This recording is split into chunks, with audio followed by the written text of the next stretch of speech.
It is Saturday, the 25th of June, 2022. A day late with That Was the Week. Unfortunately, I had to do something yesterday, but Keith was generous enough to put it on today. Keith, it seems like we've been away 8 days and nothing's changed. Lots of good news, lots of bad news. Exactly. That's it's baked in now, Andrew. To That Was the Week is now baked in. Good news, bad news. And the reason I do that is because most people think only one of those two is happening. The optimists think there's lots of good news, and the pessimists think there's lots of bad news. Nobody's really got their finger on the pulse that more than one thing is happening at the same time. Hence, this week's newsletter. Yeah, and I think if we're to be fair, I'm the kind of person who always thinks it's bad news. You're the kind of person who always thinks it's good news. So the essay of the week, Live Long and Prosper, is a good news story. It is. It is. It's written by somebody who's appeared a few times here, Packy McCormick, who is a Substacker, who wrote a really, really long essay called "The NFT Party is Far From Over," and went through in great detail, despite all of the scams around NFTs, why it is a long-term keeper, shall we say. I thought it was and it's part one. He's going to publish part two. Yeah, I mean, the thing with NFTs, I read it and it's an interesting piece. The thing with NFTs is they don't strike me, and we've talked about this before, they don't strike me as being particularly revolutionary. They're not even Web3, are they?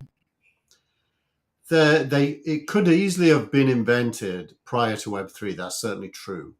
Web3 adds provenance, unchanging provenance to a thing that you couldn't really do in Web2.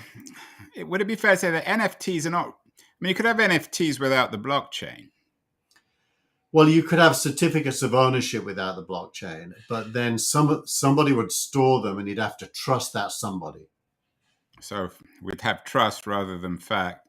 Yeah. I mean, would it be fair to say that it's still, in my mind, the essence of NFTs is dealing with the issue of counterfeit content of one kind or another on the internet? Well, that certainly would be a byproduct of it. That something that wasn't an NFT couldn't have validated provenance or ownership. And then you're a bit of a philosopher, Keith. You're well read in the ancients. The essence of the NFT is to create the digital platonic original, the first thing. Yeah, the first of its kind, or the only one of its kind, if you assume that the original is the only true thing. And there seems to be a lot of. I don't disagree with the McCormick. It's an interesting essay. I've got a friend also who's a very prominent photographer, and in the McCormick essay, he talks about another prominent photographer who's building a platform, of an NFT platform for photographers, because of course photography was decimated by Web 2.0 and even Web 1, where all their content got stolen. It was impossible to preserve. But the issue with this, the thing that I'm still struggling with, and I've talked to my friend about this with NFTs, is let's say you have a photograph.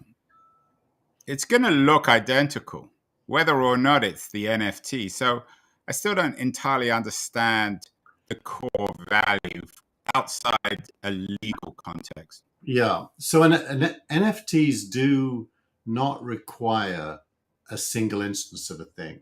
You can have multiple numbered instances of the same thing as well. So Getty Images is probably the company one should look at from the past. Right. And my friend thinks, will remain unnamed, but he thinks that Getty is pretty rotten, both from a business point of view and an innovation point of view, and they're ripe to be disrupted. So it sounds like the McCormack essay suggests the same.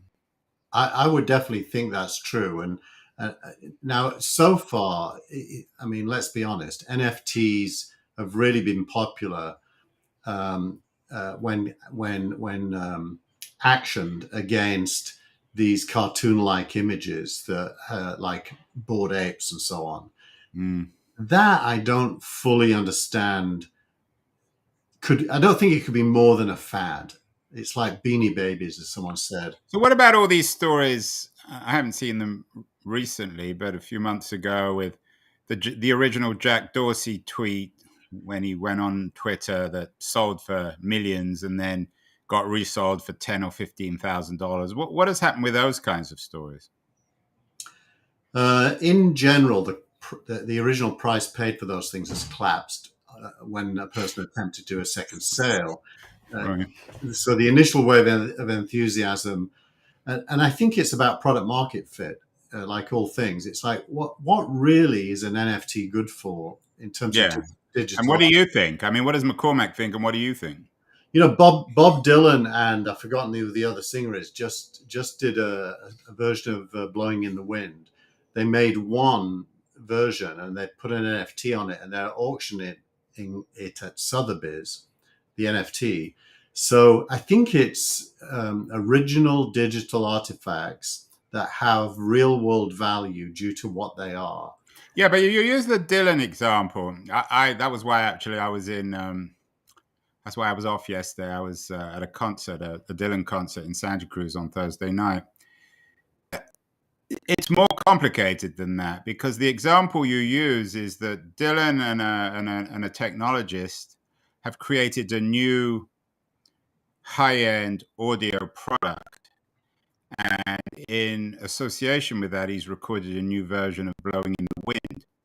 But the Yeah, digital version of that, to me, won't have particular value because you won't be able to hear the high end yeah. audio version. So what could an NFT? What value would an NFT have with that? Well, I think it's all about the rights. You know, like there's been all these music Yeah, but industry. if the right, if digital, if all you have on digital is MP3s, which aren't high end audio, and the only value of this "Blowing in the Wind" recording exists on this new piece of hardware, then what value does the internet have? Well. So let's we're going to have to just imagine the near future for a second, because a lot what I'm about to say doesn't yet exist, but I predict this is what will come into existence due to this. What's going to happen is the current music um, payment rules around publishing rights and playing rights, which are currently managed through these bureaucratic organizations who kind of, Yeah. trust radio stations and so on. All of that will eventually be automated, and there'll be NFTs assigning ownership of publishing rights and there's two kinds of rights. I forgot what the second one is. Um, and the network will enforce that the person who should get paid does get paid, and an NFT will be the proof of ownership of the right in question. That's the way it's going, and that will be true for visual arts, Yeah, I audio. don't understand how that's going to work because I don't understand why you need an NFT for that. Well, it gets rid of. Imagine you could get. You've worked in media. Right. And I know this stuff reasonably well. That's why I'm interested in talking So, about so if you think, let's imagine it was a good idea to replace the complexity of current contract law around media, things like global rights or regional rights or time-based rights. There's all these different rights that get negotiated in contracts. If all of that was in smart contracts with NFT ownership at the root of it, I think pretty much 2/3 to 3/4 of all the jobs in media would go away. The lawyers, the accountants would be gone because you wouldn't need them anymore. That is the promise of it all.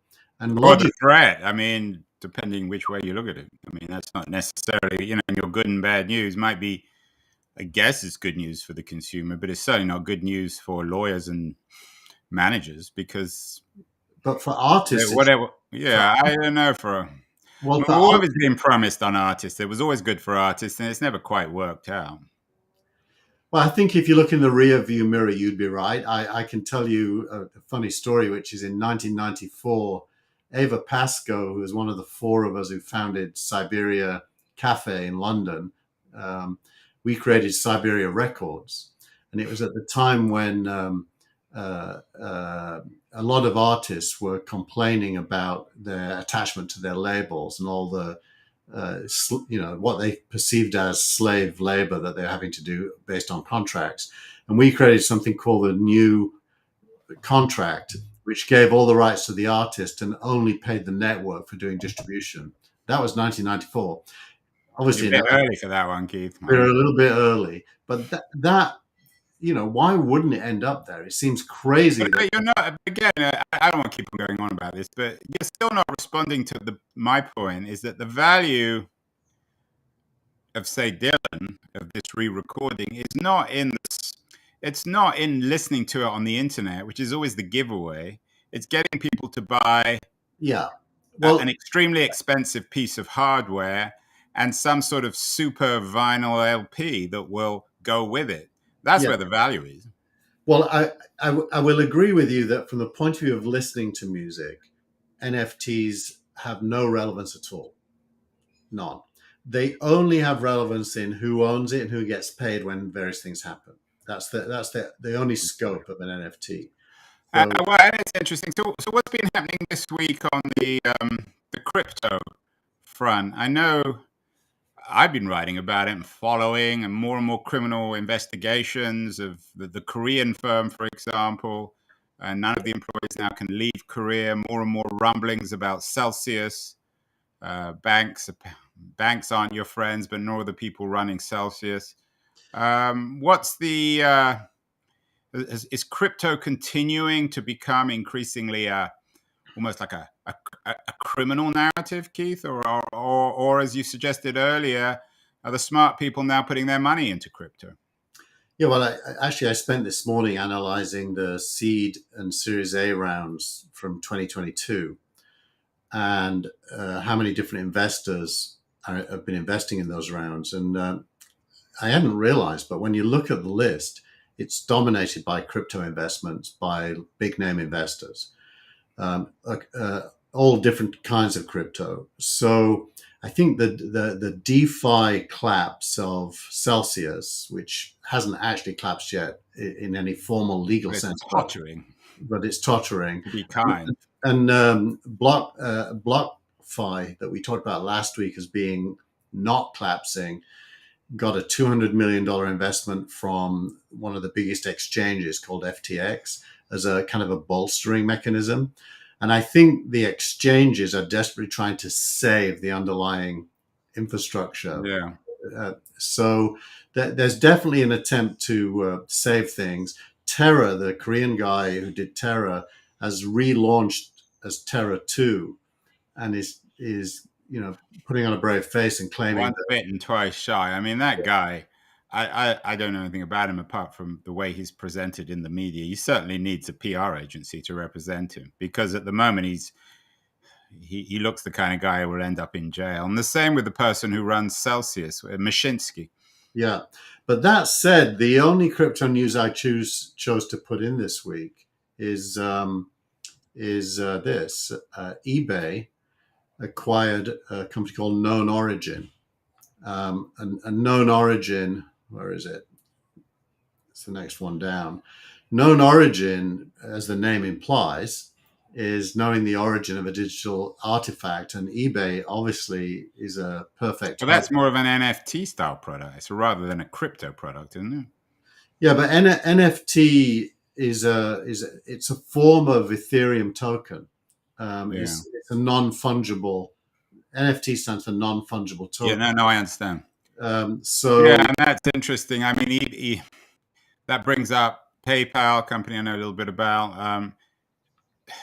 They were at 300 this time last year, now down to about 70. The really interesting thing, I think, in the fintech area is who will come to dominate the crypto economy. Well, it would be the PayPals, the Squares, or for even that matter, the Coinbases of the world, or whether we're still in such an early stage of the crypto economy that they'll be entirely new, because Coinbase hasn't done very well out of this either.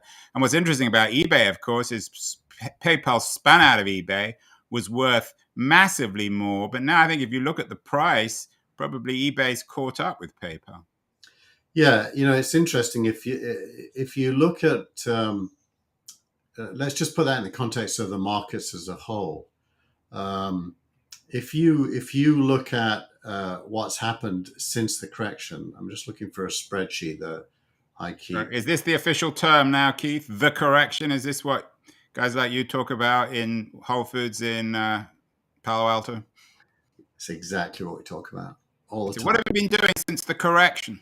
So look at this. This is what I've done is here. This is I've put the 52-week high of stocks. That's the red bar. Yeah. And then the one next to it to the left of it is today's value. And then the ones before that are what investors bought in at. So what's really interesting is the percentage from the low. So Datadog is it's 132% from the low point. Cloudflare is 133% from the low point. Even Peloton, which has been hammered, is 118% from the low point, which was just a couple of weeks ago. Same with Tesla, 118. And UiPath, 160% from the low point. Snowflake, So you're 130. saying we've hit the bottom. People have been waiting for this good news. Are you confident we've hit the bottom, Keith? Oh, what this tells you is if you'd have bought these stocks 2 or 3 weeks ago, you'd be, in some cases, 60% up. Yeah, but have we hit this? So are you suggesting we've hit the bottom, or is it just a weekly thing? I mean, next week things could be bad.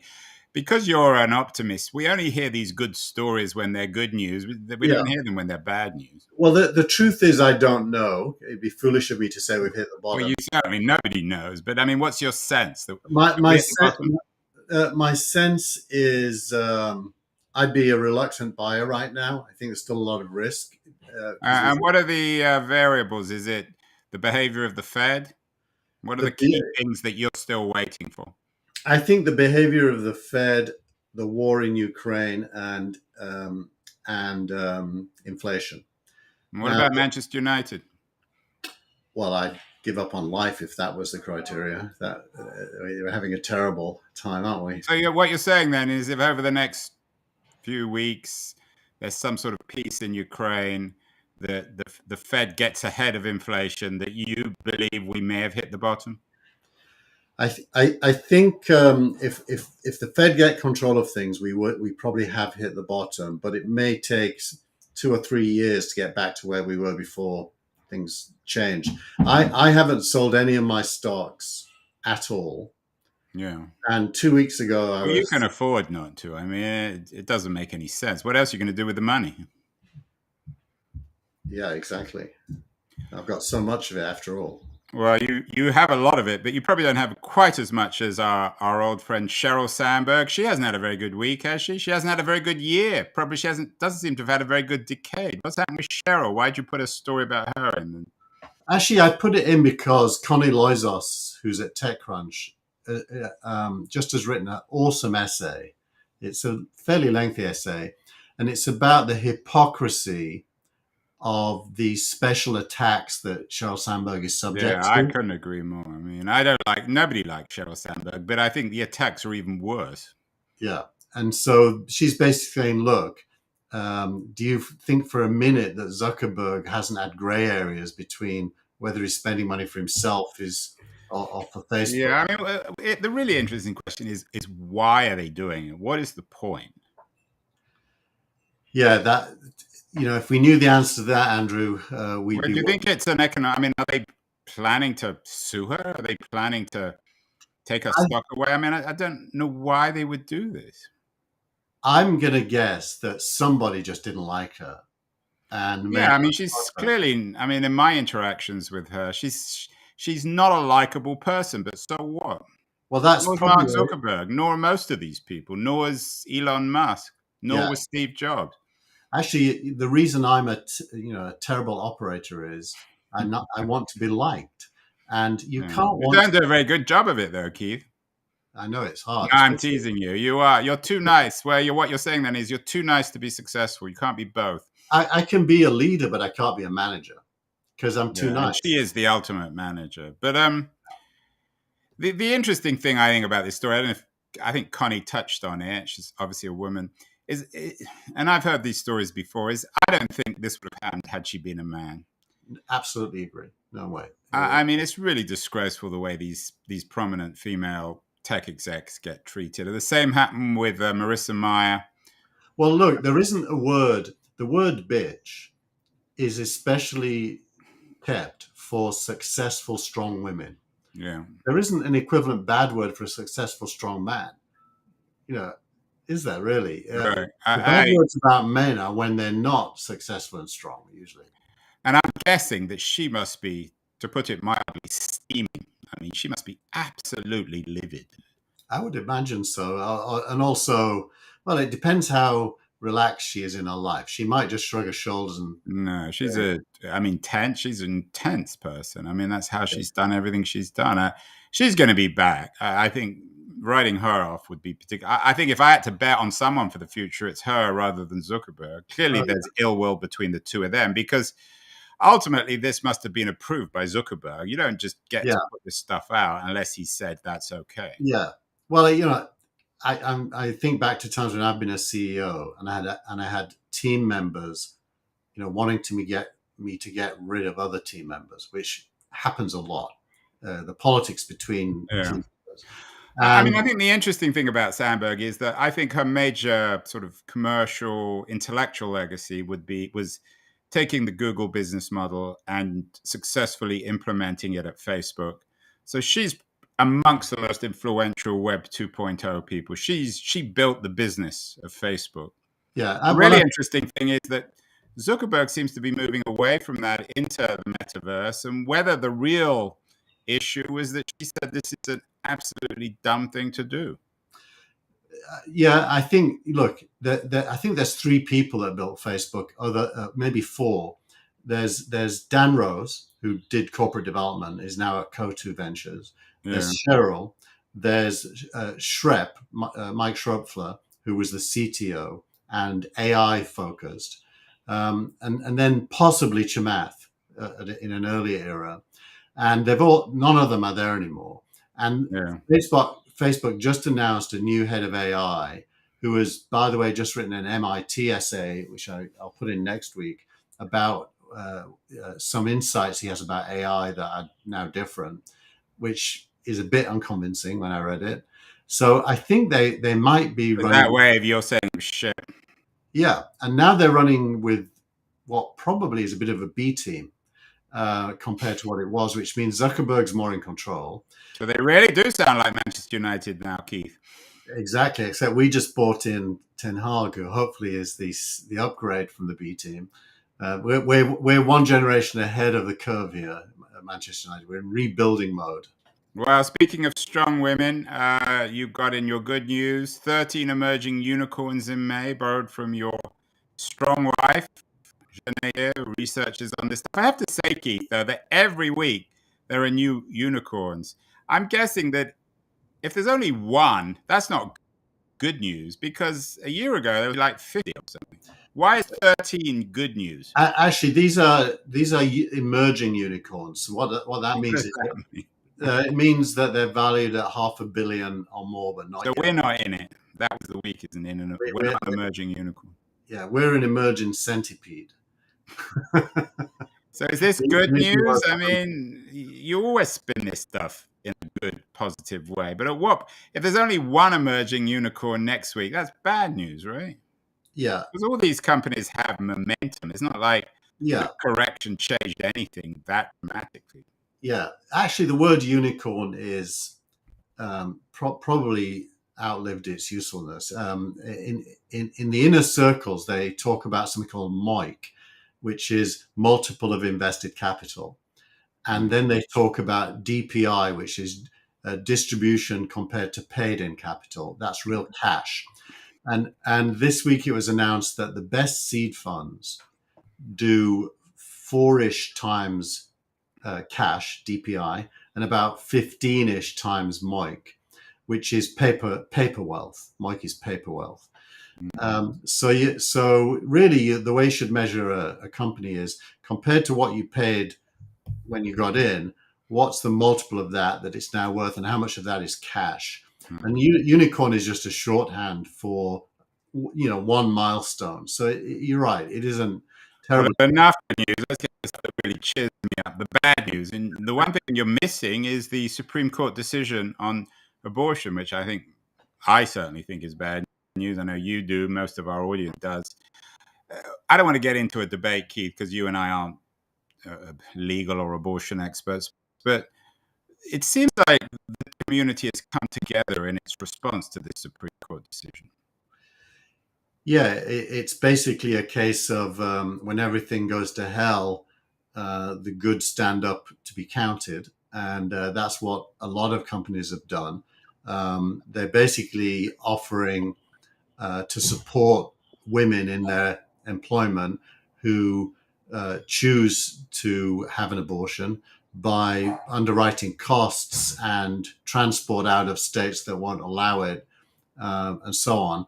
I suspect some of the leading ones will also start to pull out of states that don't allow abortion. I mean, I can see someone like Benioff in particular at Salesforce. I mean, whatever one thinks of him, he certainly is very outspoken on a lot of these issues. And I can see him leading it. But all the big tech companies, from Apple and Google to PayPal to Facebook to Amazon, they've all been pretty explicit. Does it suggest that these companies are essentially becoming parallel governments in a way?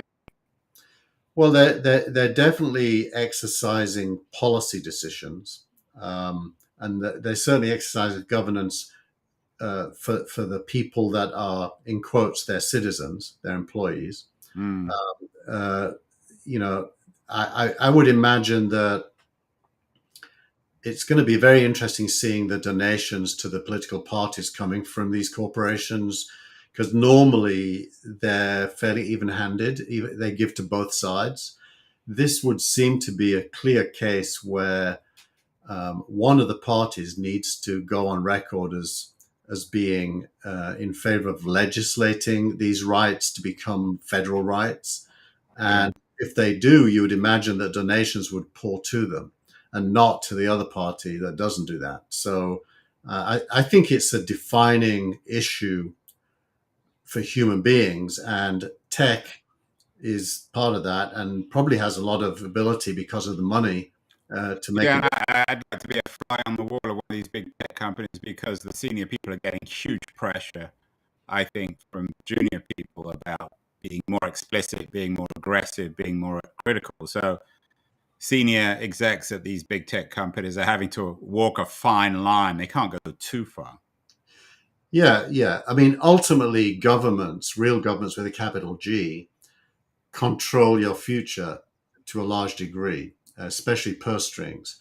So,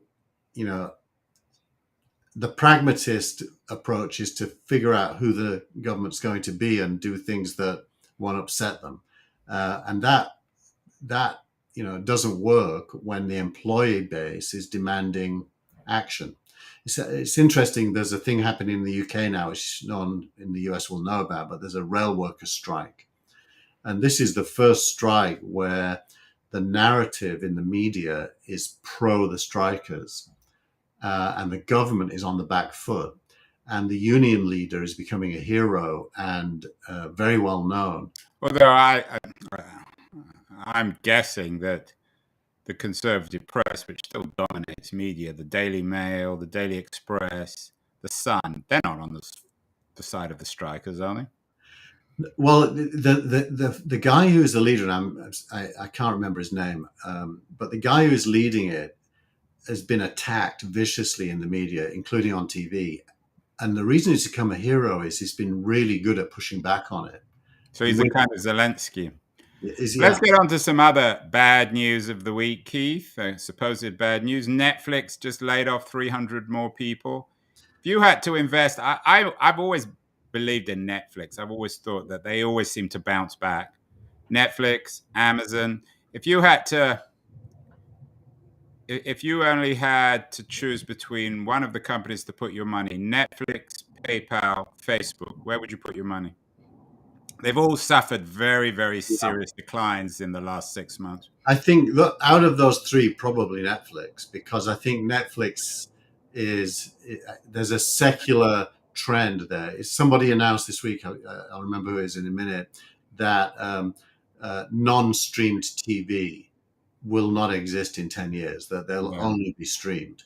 Netflix is getting into not just movies and shows on demand, but is starting to consider live streaming, as Apple is as well with sport. Right, and Netflix has been through I mean, even more than crypto, it's been through so many winters from when Yeah, they used to send their discs in the mail. I think Netflix is a really yeah, smart company. All those three companies now are in I think, in the sort of bargain stock, value stock index. I mean, all yeah. these tech companies have gone from being ridiculously overpriced to ridiculously underpriced, haven't they? I think that's probably true, although they've crept back up as we saw earlier. But I do think, by the way, that PayPal is in an interesting space because, you know, 3 months ago, I would have been very bullish on Square and crypto being real movers and shakers and very fast. I think the correction has slowed all of that down and given space to think strategically. Mm. And I think that benefits PayPal, who in a way have been taking a breath and surveying the scene. And with Venmo, Being very kind about PayPal taking a breath. I might say they stumbled, but my guess is that eventually PayPal and Square will merge because as the bigger players get into this space, Google, Amazon, Apple, maybe I don't.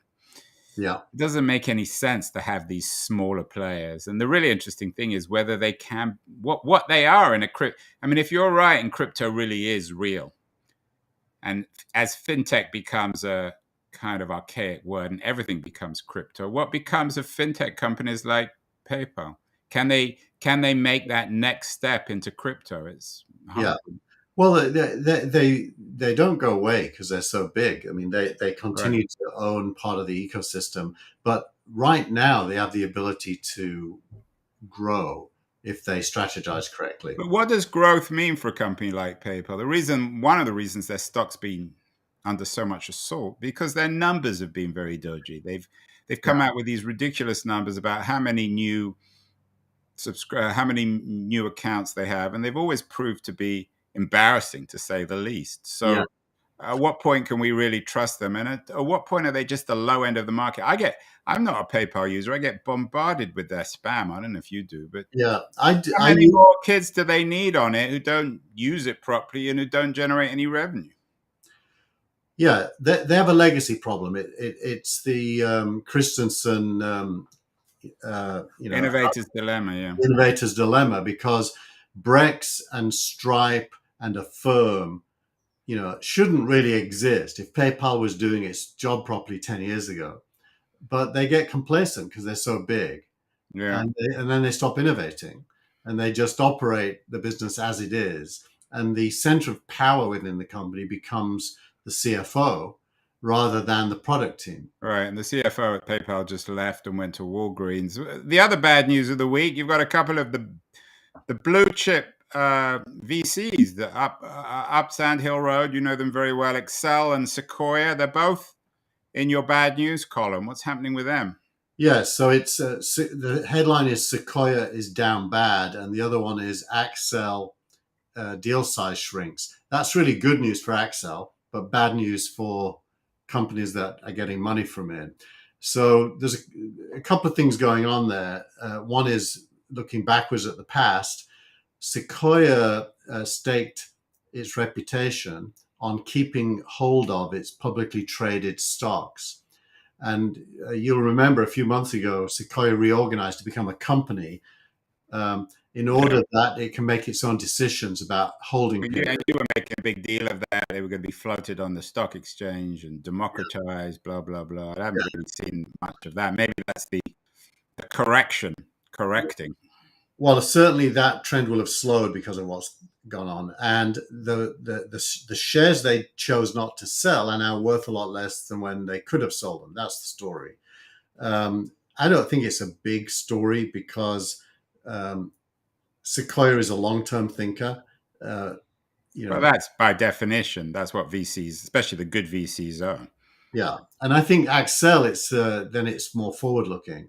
Accel is a fantastic fund. It is one of the most prolific, and in my GP rank um, algorithm, it scores, if not number one, it's always in the top 5 every year. So I assume if Excel and Sequoia are having a bad few months, that the smaller, the mid-table VCs, the equivalent of Southampton and Crystal Palace, they're really having it tough, are they? Not really. I think VCs are only having it tough when they're looking at repricing their old portfolio, but they're having it really good when it comes to pricing the next investments they make. Why? Because they hold all the cards. They hold all the cards, so it's a buyer's market right now. Plus, for next, I mean, when you're in that business now, the next rounds, presumably, they have much better options. Yeah, exactly. And interesting. So it's a good news, bad news week. It is. Always the good news on this show is our startup of the week. What's happening this week, Keith, with startups? What's your startup of the week for the week of June 25th, 2022? It's a bit of a joke. The startup of the week is Slack, which is owned by. At least it's not Facebook. And Slack announced this week that you can do Zoom-like stuff on Slack, which I thought is a bit of an underwhelming announcement, but worthy of putting here because it gives you a sense of how hard it is for a company like Slack to make a difference once they get to a certain size. So it's not a startup of the week. It's the example of that's the innovator's dilemma. It's yeah.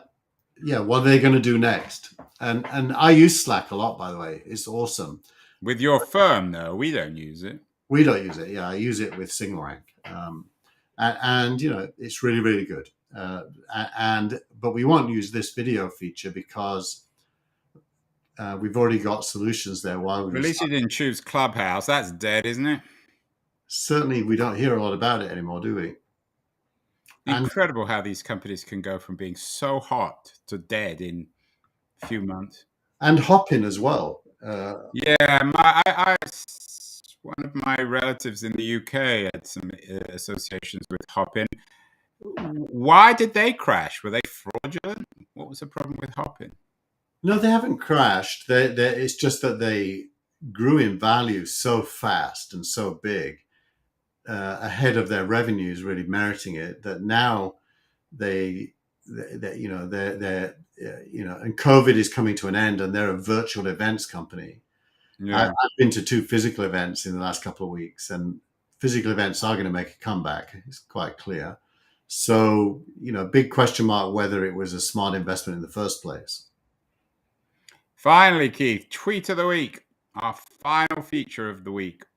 Tweet of the week is from a gentleman that works at Twitter, Amir Shavat. Startup founders who fear an enterprise will steal their idea and quickly implement it have not worked in an enterprise. Most enterprises struggle to implement their own roadmap, let alone someone else's ideas. Yeah. And don't get me started on quickly. What's quickly?